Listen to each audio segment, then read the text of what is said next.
फूलों की दुकानें खोलो, खुशबू का व्यापार करो।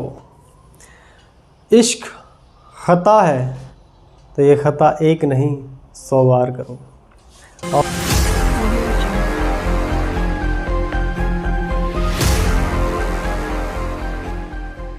आओ भाई, सारे सस्ते आशिक खुश होते हुए चलो शुरू करते हैं। तो क्या हाल है सबके? आइए। विच ऑफ द फॉलोइंग, ये पॉलिनोमियल क्लास 9 चल रही है और एक्सरसाइज नंबर है, एक्सरसाइज कौन सा चैप्टर है? 2.1 2.1। चलो भाई, which of the following expression are polynomial in one variable and which are not, state reason your answer. देखो सबसे पहले ये बताना है और कि कौन सा एक्सप्रेशन इनमें से पॉलिनोमियल है और कौन सा एक्सप्रेशन पॉलिनोमियल नहीं है। तो चलो देखते हैं। मैंने आपको इंट्रोडक्शन में बताया था, सभी ने इंट्रोडक्शन देखा होगा ऐसा मैं मानता हूँ। पॉलिनोमियल क्या होते हैं? कांस्टेंट इनटू वेरिएबल, और वेरिएबल की पावर क्या होनी चाहिए हमेशा? Whole number. यही चीज़ ध्यान रखना। तो ये क्या हो जाएगा? ये हो जाएगा पॉलिनोमियल। क्लियर है? चलो एक एक करके सारे पार्ट सॉल्व करते हैं।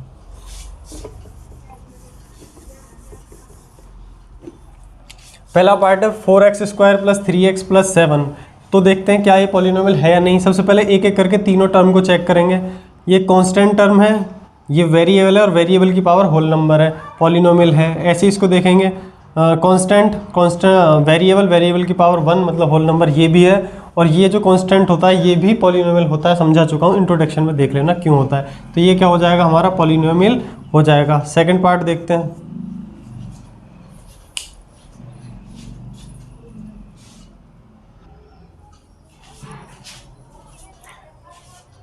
तो पहला पार्ट हो गया, तो बाकी के पार्ट देखते हैं। पार्ट नंबर सेकंड है, क्या ये पॉलिनोमियल है या नहीं।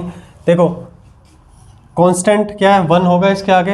ये वेरिएबल की पावर होल नंबर। आपने क्या देखना? वेरिएबल की पावर होल नंबर है या नहीं मेनली। तो ये क्या है? ये आपका पॉलिनोमियल है। और इसको भी देखूँ मैं, ये वाला टर्म पॉलिनोमियल है कि नहीं। देखो ये क्या पॉलिनोमियल होगा? हाँ ये पॉलिनोमियल, ये होगा पॉलिनोमियल। तो ये पूरा पॉलिनोमियल हो जाएगा।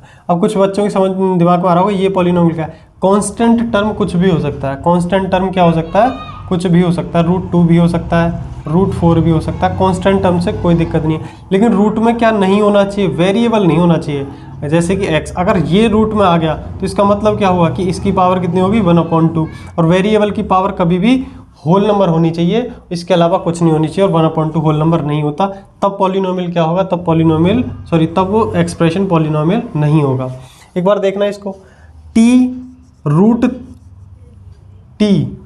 t√t, क्या ये होगा पॉलिनोमियल? तो ये पॉलिनोमियल नहीं होगा। इसका मतलब क्या बनता है? इसका मतलब ये है कि 3, ये जो √t है इसको हम लिख सकते हैं t की पावर 1/2।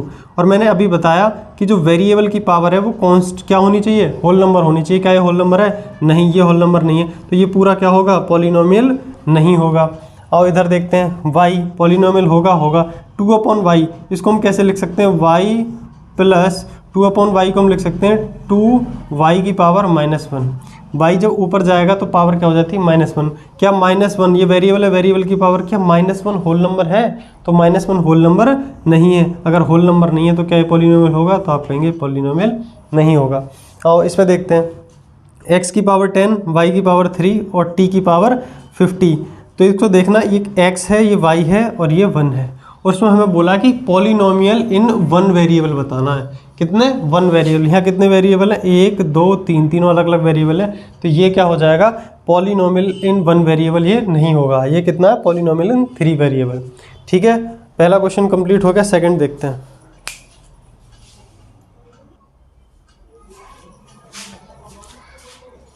तो क्वेश्चन नंबर सेकंड देखते हैं। Write the following of x² in each of the following. हर किसी में हमें क्या बताना है? x² का कोफिशिएंट बताना है। अच्छा, इंट्रोडक्शन आपने अगर देखा होगा तो मैंने कोफिशिएंट को बहुत आराम से समझाया है कि x का कोफिशिएंट क्या होगा, x² का कोफिशिएंट हो गया ऐसा कांस्टेंट नंबर जिससे उस वेरिएबल की मल्टीप्लाई हो रही होती है, वही क्या होता है? वही उसका कोफिशिएंट होता है। किसका कोफिशिएंट पूछा है? तो आप कहेंगे x² का कोफिशिएंट पूछा है। तो सबसे पहले हमारा काम होगा x² वाले टर्म को देखेंगे, देन उसके कोफिशिएंट को देखेंगे। इसमें x² वाला टर्म कौन सा है? ये है, ये है या ये है? तो आप सभी जानते हैं x² वाला टर्म कौन सा है? ये है। अब इसमें किस कांस्टेंट नंबर से मल्टीप्लाई हो रही है, तो आप कहेंगे इसमें किससे मल्टीप्लाई हो रही है, इसमें 1 से मल्टीप्लाई हो रही है। और जब भी 1 से मल्टीप्लाई हो रही होती है तो हम 1 लिखते नहीं है, तो इसका कोफिशिएंट ऑफ एक्स स्क्वायर क्या हो जाएगा, तो कोफिशिएंट ऑफ एक्स स्क्वायर हो जाएगा इसमें 1। ये अपना आंसर। इधर आओ, इसमें देखते हैं, इसमें बताना है कोफिशिएंट ऑफ एक्स स्क्वायर। तो एक्स स्क्वायर वाला टर्म कौन सा है, तो आप कहेंगे ये वाला टर्म है। तो एक्स स्क्वायर के अलावा जिस भी चीज़ से उसमें मल्टीप्लाई हो रही है वही क्या हो जाएगा, उसका कोफिशिएंट हो जाएगा। तो ये क्या होगा इसका solution, π/2 is the coefficient of X square. इतनी बात क्लियर है। और इसमें देखते हैं कोफिशिएंट ऑफ एक्स स्क्वायर बताना है। सबसे पहला काम, एक्स स्क्वायर वाली टर्म देखो, तो आप कहोगे एक्स स्क्वायर वाली टर्म कौन सी है, एक्स स्क्वायर वाली टर्म क्या है, ये है। क्लियर है वाली बात। इसमें आप देखेंगे कि इसमें क्या है कोफिशिएंट, तो एक्स स्क्वायर में किसकी मल्टीप्लाई हो रही है, तो माइनस की, माइनस मतलब -1 की।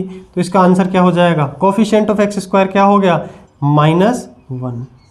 क्या सारी चीज़ें समझ में आ रही हैं, हाँ या ना तो बोलो भाई, जहाँ बैठे हो वहीं हाँ या ना कर दिया करो। चलो इसको देखो, इसमें बताना एक्स स्क्वायर का कोफिशिएंट। सबसे पहला काम, एक्स स्क्वायर वाली टर्म देखो, तो आप कहोगे कौन सी एक्स स्क्वायर वाली टर्म, आप कहोगे इसमें है ही नहीं, इसमें नहीं है तो कुछ बता ही नहीं सकते। तो क्या मान लेंगे, उसका कोफिशिएंट क्या हो जाएगा एक्स स्क्वायर का, तो 0। समझ में आया। अच्छा 0 क्यों होगा, देखो इसमें कहीं ना कहीं एक्स स्क्वायर का टर्म रहा होगा। मैं मान लेता हूँ मैंने अपनी तरफ से इसमें एक एक्स स्क्वायर का टर्म जोड़ दिया, लेकिन जो उसका कोफिशिएंट रहा होगा ना, उसका कोफिशिएंट रहा होगा 0, और जिसकी वजह से ये पूरा टर्म क्या हो गया होगा 0, और 0 को हम लिखते नहीं हैं, इसीलिए वो एक्स स्क्वायर का कोफिशिएंट क्या होगा 0। क्या बात समझ पाए हो, हाँ या ना बोल दो, यही अपना आंसर है। चलो भाई तीसरे क्वेश्चन पे चलते हैं। चलो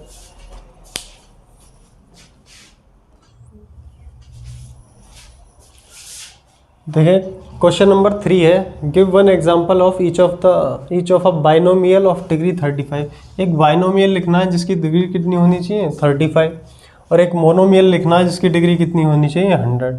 2 मिनट का काम है, लिख दो। अब सबसे पहले तो आपको पॉलिनोमियल अब पता ही है अच्छे से क्या होता है। तो कोई भी कांस्टेंट टर्म इंटू, देखो एक बार फिर लिख देता हूँ, कांस्टेंट इंटू वेरिएबल, और वेरिएबल की पावर क्या होती है होल नंबर, यही क्या होता है हमारा पॉलिनोमियल, आया ना। तो हमें एक पॉलिनोमियल लिखना है जिसकी डिग्री कितनी होनी चाहिए, डिग्री मतलब उसकी पावर होनी चाहिए 30। लिखना क्या है बाइनोमियल। अब आप सभी जानते होंगे बाइनोमियल, मोनोमियल, ट्राइनोमियल क्या होते हैं। मोनोमियल वो होते हैं जिनका कितने टर्म होते हैं, जिनमें एक टर्म होता है। बाइनोमियल वो होते हैं जिनमें 2 टर्म होते हैं। ट्राइनोमियल वो होते हैं जिनमें 3 टर्म होते हैं। ऐसे ही आगे पॉलिनोमियल होते हैं।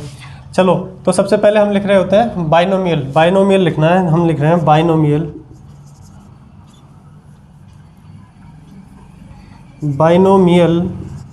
Of degree 35।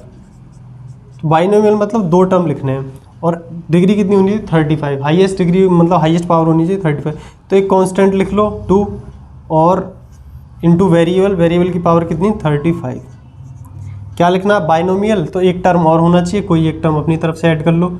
आप क्या लिख सकते हो 5 खाली 5 भी छोड़ दो, 5x की पावर 35 से ऊपर मत लिख देना, बस 35 से नीचे कोई भी पावर लिख दो, चाहे पावर x की पावर 0 मतलब x मत लिखो तब भी काम चल जाएगा। ऐसे बहुत सारे आप एग्जांपल लिख सकते हो, मैंने एक लिख दिया, आप बहुत सारे लिख सकते हो। 3x की पावर 35 प्लस 9x स्क्वायर, कुछ भी लिख दो। 3x की पावर 35, 69x की पावर 34। लेकिन 35 से पावर अगर हमने x की पावर 35 से ज़्यादा लिख दी तो इसकी डिग्री चेंज हो जाएगी। डिग्री क्या हो जाएगी, वो 35 से ज़्यादा वाली हो जाएगी। क्यों, डिग्री क्या होता है highest power of the polynomial. तो जैसे ही हमने इससे ज़्यादा डिग्री लिख दी तो इस पूरे पॉलिनोमियल की डिग्री क्या हो जाएगी 35 से ज़्यादा हो जाएगी, जो कि गलत हो जाएगा। क्लियर है, समझ में आया होगा। इससे अगला हमें क्या लिखना, मोनोमियल। हमें क्या लिखना, मोनोमियल। मोनोमियल लिखना है जिसकी डिग्री कितनी होनी चाहिए, मोनोमियल ऑफ डिग्री 100, डिग्री 100। एक बार देखेंगे मोनोमियल मतलब सिर्फ एक टर्म लिखना, तो कुछ भी लिख सकते हैं, जैसे कि हम लिख सकते हैं 5x की पावर 100, ये क्या हो जाएगा मोनोमियल ऑफ डिग्री 100। और कुछ भी लिख लो, हाँ 2x की पावर 100, √3x की पावर 100, ये सभी क्या हैं, ये सभी क्या है मोनोमियल ऑफ पावर 100। क्लियर है जी। चलो आगे बात करते हैं अगले क्वेश्चन पे।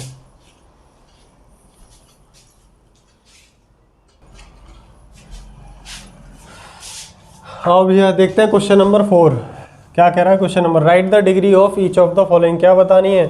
डिग्री बतानी है। 2-2 मिनट का काम है, आप सारे बता सकते हो खुद ही। Highest power of polynomial is called degree. इसकी पावर 1 है, इसकी पावर 2 है, इसकी पावर कितनी है? 3 है। तो हाईएस्ट पावर को देखते हैं, तो हाईएस्ट पावर कितनी है? 3 है। तो डिग्री कितनी हो जाएगी? तो ये डिग्री हो जाएगी इसकी कितनी? 3, अपना आंसर। सेकंड को देखेंगे, इसकी पावर क्या है? अगर ये कांस्टेंट टर्म है तो कांस्टेंट टर्म की वेरिएबल की पावर 0 होती है। अगर मैं इसको लिख के और बताऊं तो इसको ऐसे लिखा गया होगा, 4x की पावर 0 और x की पावर 0, किसी की भी पावर 0 क्या होती है? 1, और 4 की इंटू 1 में करेंगे तो 4 ही आ जाएगा। ये खेल होता है कांस्टेंट टर्म के पीछे। हालांकि मैंने इंट्रोडक्शन में सब बताया हुआ है, आप जाके देख लेना। ये रहा 4 minus x square, 4 minus y square, क्या हो जाएगी? Highest power. तो y की पावर देखेंगे, हाईएस्ट पावर कितनी है? 2। तो डिग्री इसकी क्या हो जाएगी? इसकी डिग्री हो जाएगी 2। इस पे आते हैं, 5t minus root 7, 5t minus root 7। तो t की हाईएस्ट पावर क्या है? तो t की हाईएस्ट पावर यहाँ पर 1 है। t की पावर देखेंगे और t की पावर कितनी है? 1, 1 ही अपना आंसर हो जाएगा। भैया इसमें हाईएस्ट पावर क्या है? इसकी डिग्री क्या है? 3 की डिग्री क्या है? इसका साथ वेरिएबल जुड़ा होगा जो कि हमें नहीं दिख रहा। क्यों नहीं दिख रहा? क्योंकि उसकी वेरिएबल की पावर 0 होगी, और किसी भी वेरिएबल की पावर 0 होती है उसका मतलब क्या होता है? 1, और 3 इंटू 1 करेंगे तो 3 आ रहा होगा। तो इसलिए इसकी डिग्री क्या हो जाएगी? इसकी डिग्री हो जाएगी 0। क्लियर है? सारी चीज़ समझ में आई? चलो अगले क्वेश्चन पर चलते हैं। तो आओ भाई क्वेश्चन नंबर 5 देखते हैं। Classify the following as linear, quadratic and cubic. Linear, quadratic and cubic, सारी चीज़ों का डिस्कशन इंट्रोडक्शन में कर चुका हूँ और मैं मानता हूँ सभी ने इंट्रोडक्शन देख रखा होगा। आओ जल्दी जल्दी सॉल्व करते हैं। लीनियर वो होता है क्या? जिसकी डिग्री 1 होती है। क्वाड्रेटिक वो होता है जिसकी डिग्री 2 होती है। और क्यूबिक वो होता है जिसकी डिग्री 3 होती है। सभी को पता होगा। आओ, हाईएस्ट पावर मतलब डिग्री, डिग्री कितनी है इस पूरे पॉलिनोमियल की? तो इस पूरे पॉलिनोमियल की डिग्री है 2। तो ये क्या हो जाएगा? ये हो जाएगा क्वाड्रेटिक, क्वाड्रेटिक पॉलिनोमियल। क्लियर है भाई? इसको देखते हैं, डिग्री क्या है?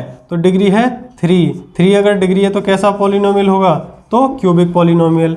क्या है degree? Highest power of variable. तो इसमें हाईएस्ट पावर ऑफ वेरिएबल कितनी है? 2। तो क्या हो जाएगा? तो ये हो जाएगा क्वाड्रेटिक, क्वाड्रेटिक।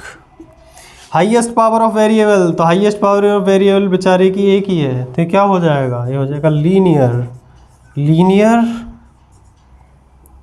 पॉलिनोमियल। पॉलिनोमियल तुम लिख लेना, इतना नहीं लिखूंगा मैं। चलो 3t क्या है? तो आप कहेंगे हाईएस्ट पावर ऑफ t क्या है? हाईएस्ट पावर ऑफ पॉलिनोमियल 1 है।